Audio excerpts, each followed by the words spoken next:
How's it going, everybody? My name is Ace. Welcome back to the channel. Today we are reacting to Montana by Frank Zappa. I've heard the name before multiple times. I have never listened to anything by Frank at all. I have no idea what the sound is. I have no idea what I'm in for. If I remember right, really good guitarist.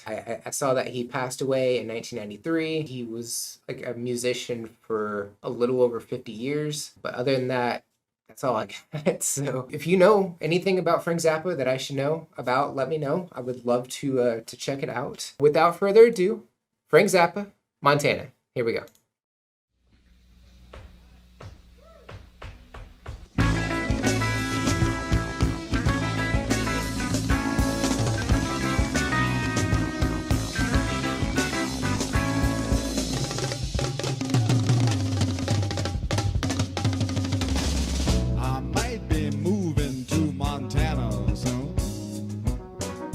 Just to raise me up a crop of dental floss. Raising it up, waxing it down in a little white box that I could sell uptown.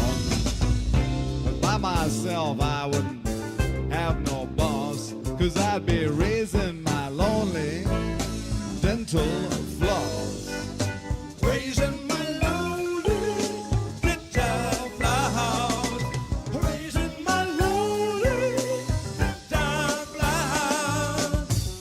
I just might grow me some bees, but I'd leave the sweet stuff to somebody else. How about you right over there? And then I would keep the wax and melt it down, pluck the floss and swish it around, and I would have me a crop. Poo-poo ta-na-na and poo-poo ta-na-na.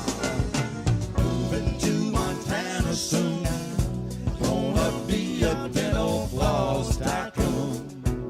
Whoopee-tie-oh-tie-yay. I'm moving to Montana soon. Gonna be a dental floss tycoon. I wonder what that means.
There's a lot to unpack here. I'm guessing this is some form of like a comedy, I guess. He's just talking about like making dental floss and selling it, right? Like that's kind of what I'm gathering. And he's wanting to do that in Montana. Him on the guitar, he's just doing it so effortlessly. He's just like standing there and it's just happening. Like it's just like nothing to him, which is insane. The flashing going back is very disorienting, going back and forth. The music is very, it's very like funkadelic, right? The drums at the beginning, there were two like full sets of drums. That was a little unusual from what I'm used to seeing. You know, most bands only have one. This dude's got two. But yeah, I'm enjoying it. Like I'm just like I'm at a loss for words because I don't know what to think. It's crazy. And there's quite a bit I didn't talk about during this reaction as well. So for starters, this takes place in Hollywood in 1974.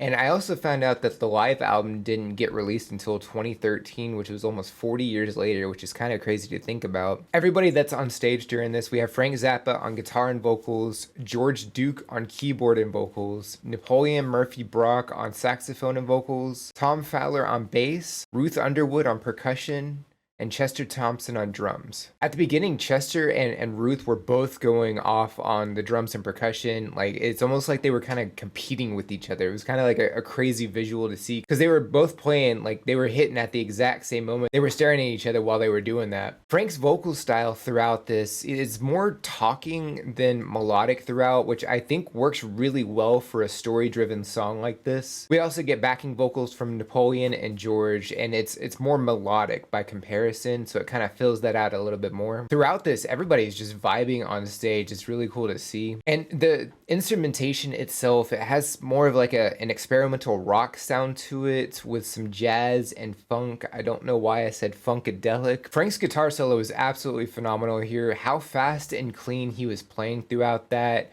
Tom's bass is also pretty prevalent here as well. And then whoever did the editing during the guitar solo, I don't know what the objective was there. It just really made it hard to focus in on any one person in particular. It's very flashy. Definitely not something I enjoy for that, but at the very least we got to hear the solo, all the instruments that were playing during that. It was absolutely great to hear that. This was also a situation where I did not edit the video properly, and where I cut the video. If you go back and watch the original reaction, there's just a few seconds of me like staring at the screen, and I really should have edited that part out. And it's also a situation where I should have backed up about 10 seconds like I do nowadays. So I'm gonna go ahead and back it up just a little bit right before he starts singing, and here we go. I'm plucking the old dental floss that's growing on the prairie, plucking the floss. I plucked all day and all night and all afternoon. Oh, I'm riding a small tiny horse. His name is Mighty Little, he's a good horse. Even though he's never taking the suffix on the blankets on anyway. He's never taking the suffix on the blankets on anyway. Well, anyway.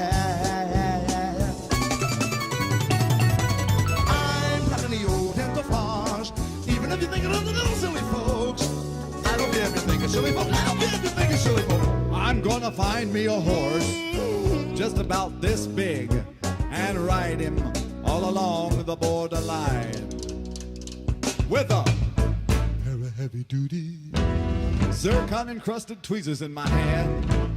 Every other wrangler would say I was mighty grand, but by myself I wouldn't have no boss, 'cause I'd be raising my lonely dental floss. Raising my lonely dental floss. Raising my lonely dental floss. Well, I might ride along the border with my tweezers gleaming in the moonlighty night. Help me out, Ruth. Tweezer glint. And then I'd get a cup of coffee and give my foot a push. Just me and the pygmy pony over by the dental floss bush.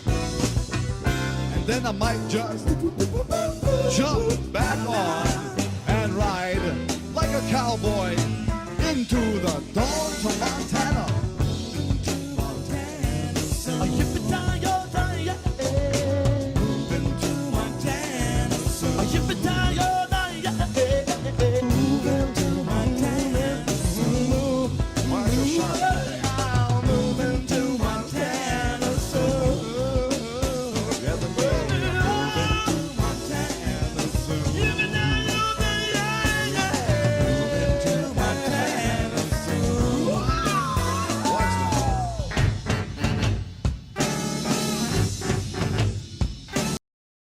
Okay, just cut off randomly. I think it was supposed to keep going, but it just kind of stopped there. It's a lot to take in. We have a xylophone. I guess kind of an unconventional drum set. Like that's a big drum set, right? It's very unconventional for like just like, having instruments like that, right? Which makes it really unique. And I can honestly say I've never heard a song about dental floss before, so that is definitely a first. Napoleon's vocals and movements are definitely expressive during this portion of the song as well. Like he's got great stage presence. And I also mentioned the xylophone, and I'm pretty sure that's a glockenspiel. I think at the time I didn't know what a glockenspiel was, and the closest thing I could like comprehend was the xylophone. But glockenspiel makes way more sense with all the percussion Ruth is playing here. I also noticed how much room Ruth actually has to play with, all the percussion that she has on stage. Like she has a whole section of the stage just for her, all of her stuff, which is really cool. And then, yeah, the video does cut off, and I feel like it probably goes immediately into the next song. And I think somebody mentioned in the comments on that there rarely were any pauses with the performances that Frank Zappa did. So that kind of does reinforce that thought process. But yeah, going through this whole reaction, watching it again, I do remember being kind of at a loss for words for this reaction.